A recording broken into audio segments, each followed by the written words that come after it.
little treat.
Hey, Fossil Ridge, how are you?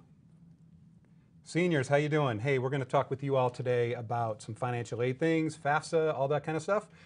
My name's Matt Murphy. I'm one of the counselors here, and here are my wonderful colleagues that are going to talk with you today. I'm Jen Smella. I'm another counselor. I'm Kelly McPhee, also a counselor. We have 3 counselors. How lucky are you all today?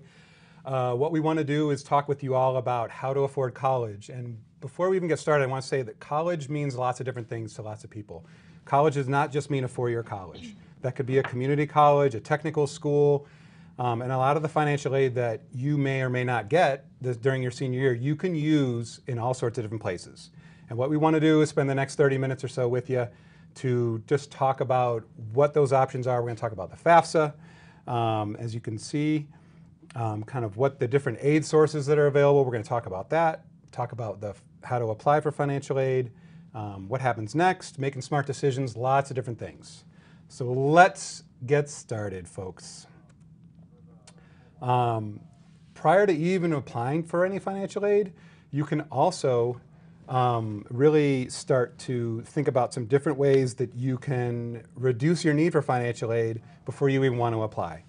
One of the biggest things that you can do is researching and finding the right school and major, and the best place to do that is career cruising. Yes, that's the best place to do that.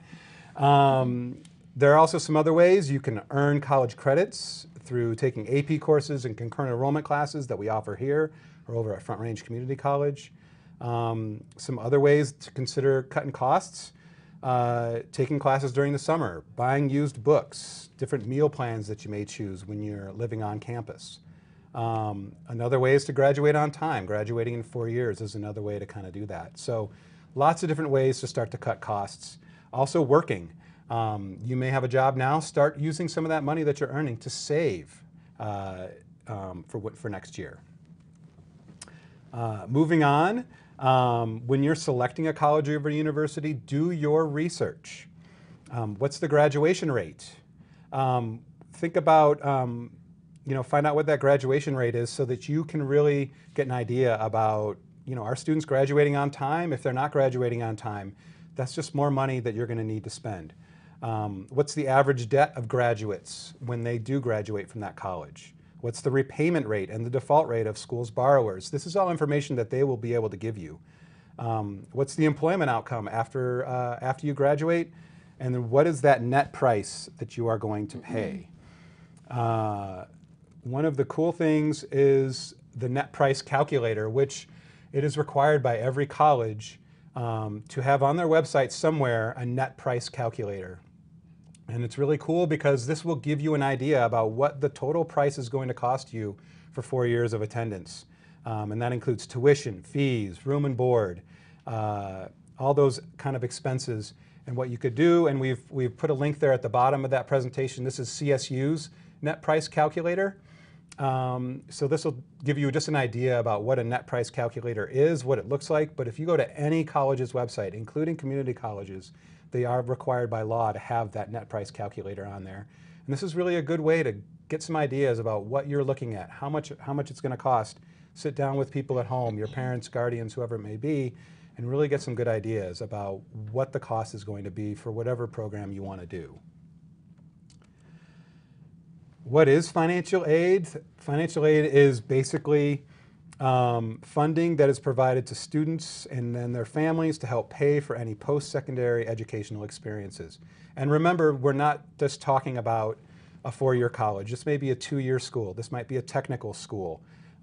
This might be going to a cosmetology school. There's lots of financial aid out there. It's not just for somebody going to a four-year college or university.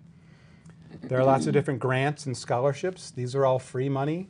A lot of scholarships are merit-based, meaning that they're based on your grades and your test scores. And then there are also grants that may be based on need-based, and that will be based on your FAFSA, which again we're going to talk about here in a little bit. Work study is another program. That's where you can work on campus, and any money that you earn goes into your account and helps you pay for your educational experiences. And then, of course, there are always loans if you're looking to pay for any other, any unmet need. And that's basically borrowing money to pay for college, and then you'll be paying that back. Typically, you start paying that 6 months after you graduate, and of course, you'll be paying interest on that. This slide real quick, just different funding sources. The federal government, again, that's the FAFSA. The schools and colleges themselves and other programs are going to have lots of information about different funding programs. And then there's also lots of private scholarship sources. You may want to talk with your parents about there may be a scholarship for where they work, and you would want to find out about that, and maybe you can apply. Maybe some different clubs and organizations that you're a member of, you could also get some information about scholarships that way. And then just getting on the internet and looking at different websites that have different ways for you to pay for college. All right, talking a little bit more about scholarships. Most of the colleges and the schools that you are applying to will have some opportunity for scholarships. So again, they might be based on merit. They'll have different other criteria. So if you get into those websites, you'll be able to find it. Sometimes it's a little bit hard to find and in different places at different schools, but just look for financial aid. It should be connected to admissions. And always look for those deadlines. With any scholarship, you want to make sure that just like you do with your applications, that you're on time for your deadlines. There is, in Career Cruising, a whole list of scholarships that the district has compiled from various places. So if you go in there and you click at the very top where your name is, it says My Plan. Click on that, and then one of the tabs there will be scholarships. And there's a link there, and there's a lot of them compiled there for you already, which is a great resource. You can always look for other national scholarships and companies that you might see. One way to make sure that you are increasing your options is try to organize all the things you're doing. There's going to be a lot of students in a similar GPA, test score, and rank bracket as you applying for the same scholarship. So it's really important to show how you stand out. And so create a resume or a profile that really talks about what are the things that you've done that really make you stand out. So think about the things you've accomplished. Document that information for sports, music, art, other things you've participated in, your jobs, hobbies, outside things you do. What volunteer work have you done? Those are the things that they're going to want to see, they want to see the big picture of who you are. With that, if you have been in a leadership group and that's something that you're really trying to emphasize in that scholarship, you may want a letter from someone who's seen you in that capacity. Really quick, if you guys have questions, please make sure that you're putting them on the Google Doc that went out to your advisory teachers. So we have a live feed for questions, and we'll answer them as they come in. All right, the next thing, you want to watch out that you are not getting scammed into scholarships. So anytime that they're saying, pay this fee, and then we'll connect you with this free money, pretty likely that that's a scam. So you shouldn't have to pay money to get money. So watch for anything like that. There aren't guaranteed scholarships. Nobody can guarantee that you're going to get something.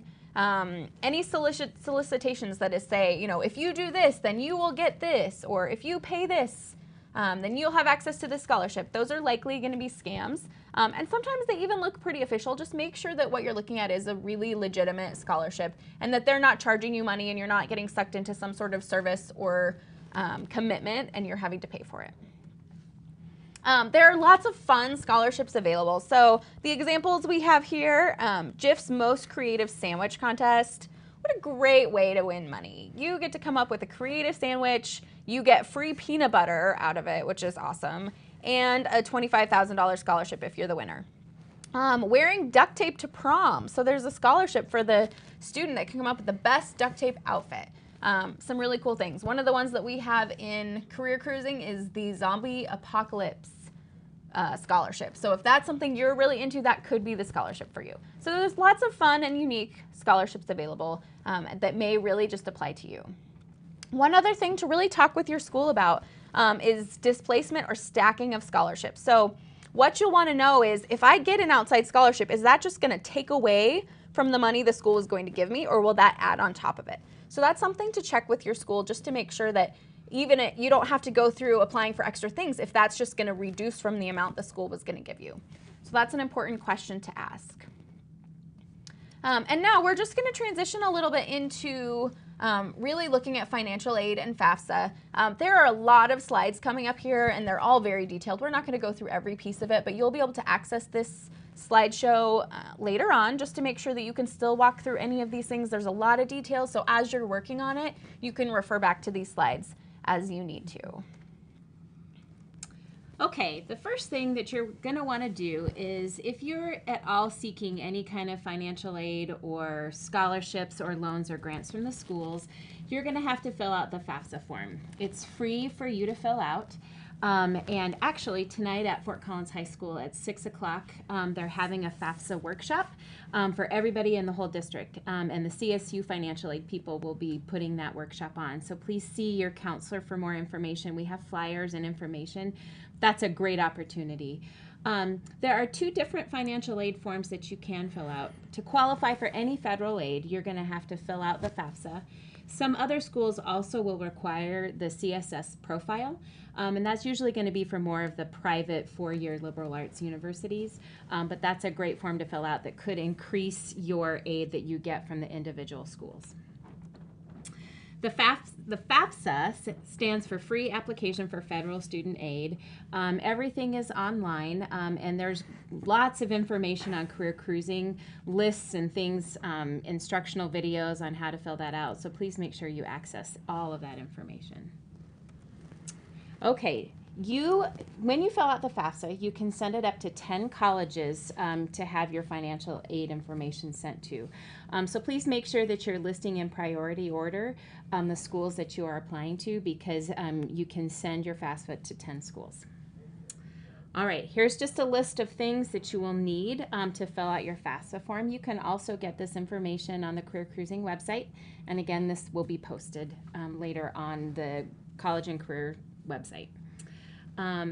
Lots of information about what goes into the FAFSA. Really, you want to think about, who are you living with? Are you splitting time between two families or two households? There's lots of different discrepancies on the FAFSA depending on who you spent the last year with. So please make sure that you access that information. Okay. The first step that you can do in filling out the FAFSA is just to get your Federal Student Aid ID, and you go on to fsaid.ed.gov and you apply for your ID number. And you can do that now, and the FAFSA is available starting October 1st. So we would really encourage you to make sure that you're filling out that FAFSA starting as soon as possible, just so you give yourself the best chance of getting as much financial aid as you can. Okay, and just like anything, they want to make sure that you're completely signing off on all the information that you're inputting in the FAFSA, because it is a legal document. So just make sure that you sign it and know what your signature means with that. Other things that may come up when you're applying for federal student aid would be any kind of family circumstances or change in your family situation. Sometimes you're not asked about this on the FAFSA, so it's important that if anything happens that you're contacting your school's financial aid office directly to explain to them the situation so that you can possibly explore other options in addition to what they already know your financial circumstance to be. Okay, two other things. Once you fill out the FAFSA, you're going to get generated what's called a student aid report, and that's what gets reported to the colleges. And they will come up with your student aid report, which is your total financial aid package. So the student aid report will include grants, loans, any type of scholarship, any kind of federal money that they're putting together to help you pay for college. Part of the student aid report is something that's called the expected family contribution. That's based on the formula on the FAFSA, what the FAFSA people determine that your family can afford to pay for college in that particular year. You will get an official financial aid award letter that comes from the college, and it will describe your total financial aid package. Okay, just because you're offered a ton of financial aid or all different alternatives in financial aid doesn't mean that you have to take everything that's offered to you. It's really important that you review the financial aid package. You can do that with your counselor, but you can also do that with the financial aid office at the college to which you're going. And then just with that, it's really important to know and really understand what each of the things on your letter mean. So some of it may look like, oh, I'm getting free money, but that may be part of what they're counting as loans. So you just want to make sure that as you're going through it, that you really know what you're looking for. Okay, there's all different kinds of loans out there, private and alternative loans. Please make sure that you are working with your financial aid office and also with the source of those private loans so that you can kind of understand the differences and how they can help you pay for school. All right, do we want to take a minute and look at some questions? Sure, let's look at some questions here. So, hi again.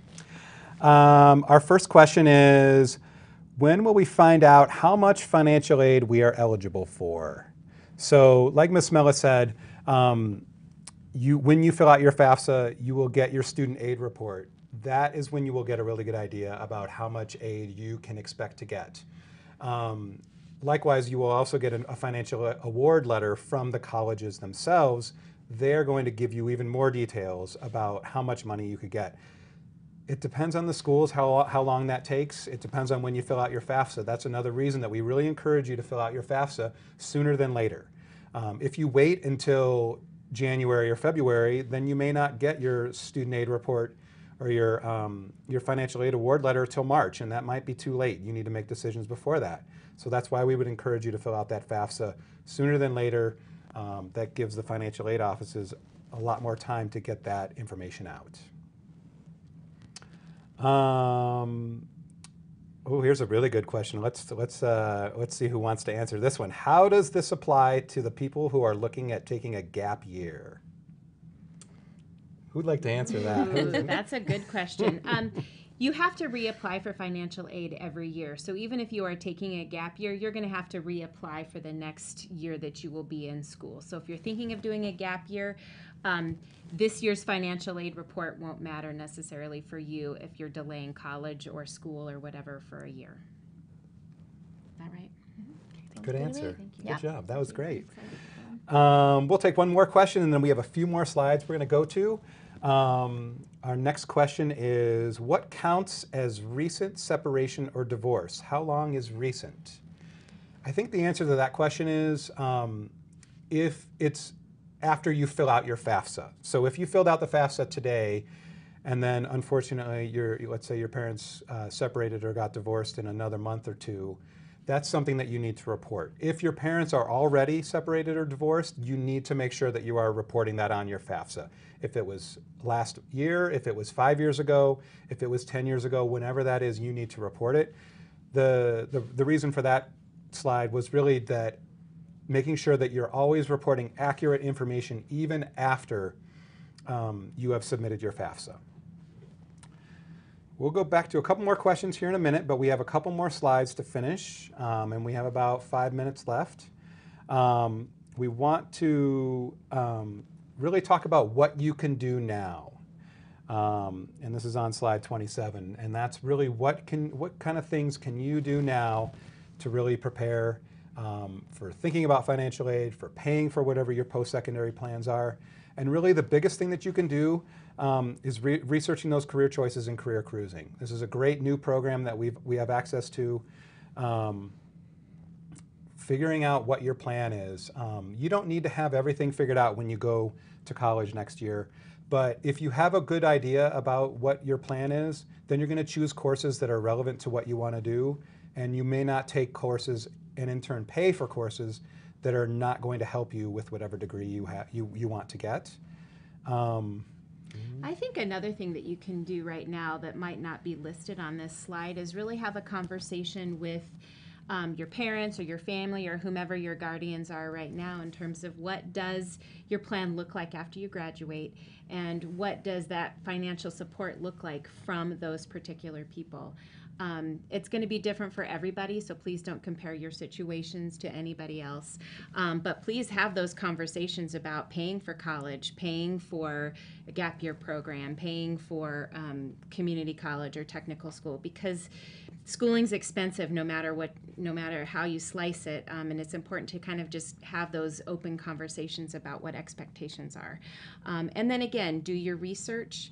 Really talk to each school, talk to financial aid people at each place that you're looking at, and ask really, really hard questions of the schools, because ultimately you're buying your future and you're buying your education, and you want to make sure that you do your due diligence. Okay. I think then the next things, it's just really thinking about, depending on how you're going to pay for things, if you're going to go with loans, being smart about those loans and making sure that you're getting the best options with the best interest rates, and that you are making choices that make sense for you and taking advantage of any of the opportunities that can keep your loans lower. That's always an important goal. Making some good choices, and again, doing some research about your schools and career paths, and which of those end with people having jobs that help them pay off their loans quickly. Or making sure, again, that you get through school efficiently, and so that you're not having to retake classes or drag it out over multiple years, because that always costs money. So just being strategic as you're going, and making sure that you are making the best choices that you can for your financial planning. We're going to go back to the questions. Let's see, we don't have any questions. We've got about 3 minutes. This is your chance. You've got 3 really cool counselors here just wanting to answer questions about financial aid and all that. Otherwise, we're going to have to come up with a song and dance or something. You are. You don't want to do you that. don't want that. You really don't want that. So. But remember, there are a lot of resources on this PowerPoint, and you can access it online, so that when you actually get in and you're digging into your FAFSA, you can have some good information as you're exploring scholarships. We can always answer questions for you later, so you can connect with your counselor later on and still get some support. But there's lots of good resources here. We do have a question coming in. We're waiting. It's being typed as we speak. So there was one question earlier that I don't think that we got to, and it was about different types of scholarships. So just make sure that also that you're checking with the school on their scholarship and financial aid page, because there are some scholarships that you'll be automatically considered for with your application for admission. There will be additional scholarships that you may have to fill out different scholarship applications for, whether that would be for your major, for out-of-state students, different types of things that will qualify you for other scholarships. So please make sure that you check specifically with the financial aid office at that school and with the Office of Admissions. Okay, so here's our next question. It says, what should I do if my FAFSA says, the report that comes back says that I will not be getting any financial aid, federal financial aid from the government, and my parents say that they're not going to pay for any of my school? That's a really good question, because that's a hard situation. I don't know what you guys would say. My first instinct would be to go meet with a financial aid officer face-to-face at the college or the school that you're going to, and explain to them your situation and see what kind of help they can give you, because there's always something out there that can help.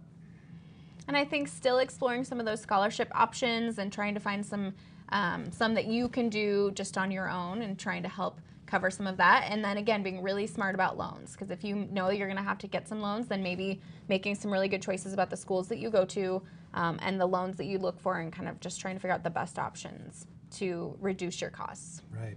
Right. All right, so we're out of Wrapping it time. up. We're getting the signal here. We have a couple of reminders.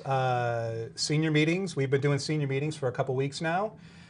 If your senior meeting is scheduled this week, please make sure that you come. It's important for us to meet with you to answer any questions that you have.